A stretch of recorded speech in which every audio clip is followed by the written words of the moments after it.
his companions serve him. And he said, what I saw, or what the expedition had saw when they went, what they had seen was Rasulullah sallallahu alaihi wasallam was making wudu. While he was making wudu, the water was falling on the ground. So the Sahabas were fighting with each other for that water, so they can take the blessing of that water and spread it over their body. So he said, I haven't seen any nation done something like that, so we can never beat that nation. Because the love they have for their Prophet is so immense and so strong that there's no way that we can overcome them. My dear friends and elders, brothers and sisters in Islam, we have our Nabi Kareem sallallahu alayhi wa sallam, who cared so much for us, who cried for us, who made dua, and who told the Sahabas, Ashtaqu ila ikhwani, that I'm grieved, I am pain inflicted because I am unable to meet my brothers. So the Sahabas, those same Sahabas who were fighting for the water, said, Ya Rasulullah, awalasna ikhwanu? Are we not your brothers? Aren't we your brothers, Ya Rasulullah? We're so close to you. We fight for you, we die for you. The Sahaba would say, Fidaka abi wa ummi ya Rasulullah. May my mother and father be sacrificed for you, Ya Rasulullah. One Sahabi came and said, Ya Rasulullah, I love you. Uhibbuka. He said, do you really love me? He said, I really love you. So he said, go and sacrifice your mother. So he turned around and started running. Then Nabi Sallallahu Alaihi Wasallam said, go and catch him, bring him back. And he went and grabbed him and brought him back. He said, you love me. Umar said, Ya Rasulullah, uhibbuk, I love you. Rasulullah Sallallahu Alaihi Wasallam said, Ya Umar, do you love yourself more than me? And he said, my life, this is me. You love me? He said, I love myself. Yes, of course, this is my life, but I love you as well. He said, then you don't love me. Then you don't love me, because you're not ready to give up yourself for me. Then Umar said, Ya Rasulullah, I love you more than I love myself. Your command is my dream. What you say, I will do.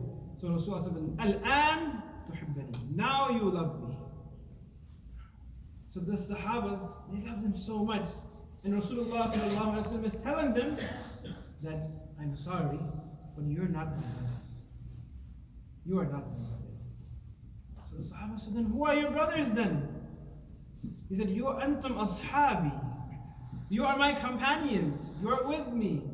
You're my disciples. Walakin, but my brothers will be those who will come after you and who practice upon what I tell them, and they have not seen me. Allah. He said, though my brothers are those who will come after and they will practice upon my deen, but they haven't seen me.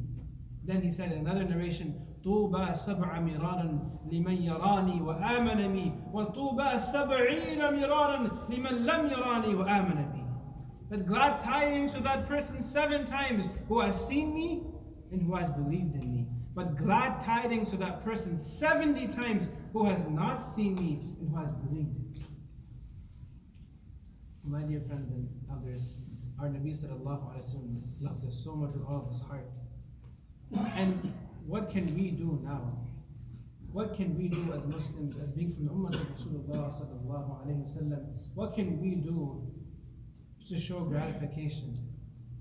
My dear friends and elders, it's a very simple task. And that task is that we try our best to follow the teachings of Nabi sallallahu alaihi wasallam. A very great pious person may pass away, but once the body is in the ground and the funeral is complete, what's left? The body is in the ground, the funeral is complete, the person has left the world. Now what? What do you practice upon? You practice upon what did that person leave us? What was his legacy?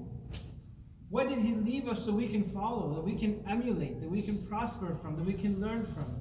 And these are the teachings of Nabi sallallahu alaihi wasallam in our everyday life. The small sunnahs that we bring to our lives, so we try to bring our lives on the right path while following the tariq of Rasulullah sallallahu alaihi wasallam.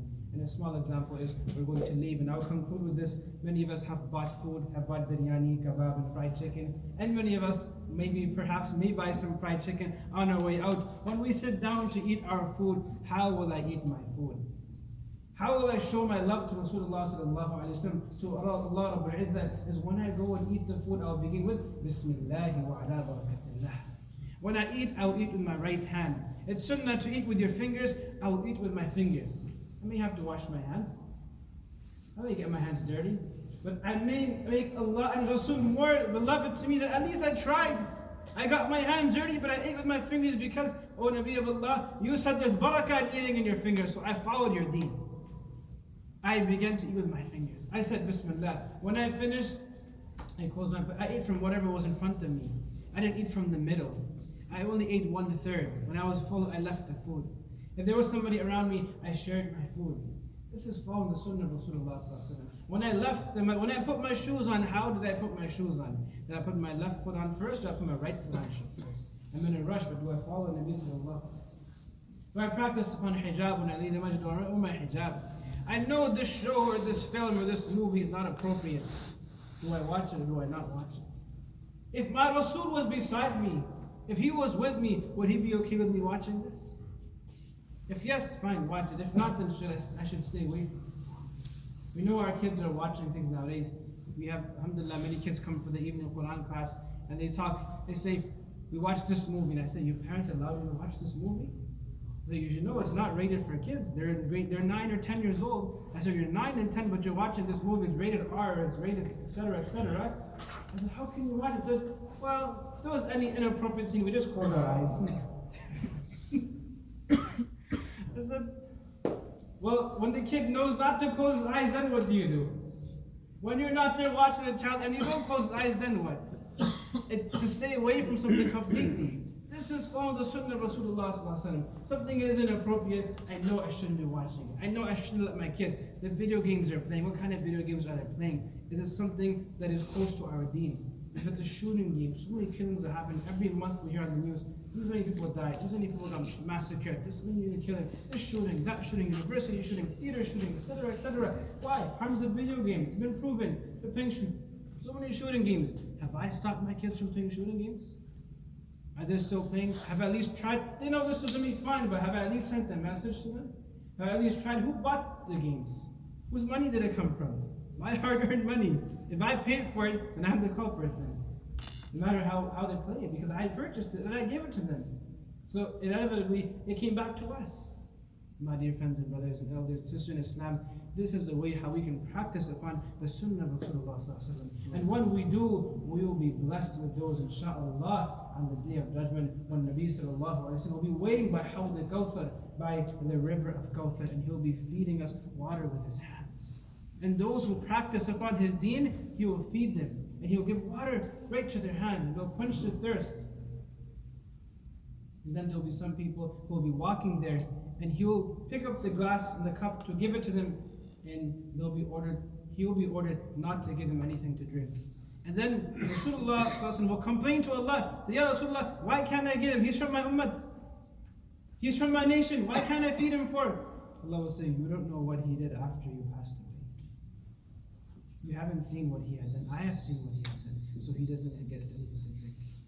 So may Allah subhanahu wa ta'ala give me all the tawfiq and ability that we can try our utmost level best to follow the teachings of Rasulullah sallallahu alaihi wasallam, and thus we will be able to come close to Rasulullah sallallahu alaihi wasallam and find ourselves closer to Rasulullah sallallahu alaihi wasallam in Jannah, inshallah. And who wouldn't want your neighbor to be none other than Nabi sallallahu alaihi wasallam? May Allah subhanahu wa ta'ala give me all the tawfiq and ability that we can practice Quran wa said and convey to others. Wa akhadam alhamdulillah rabbil alameen. We just have a few announcements just to be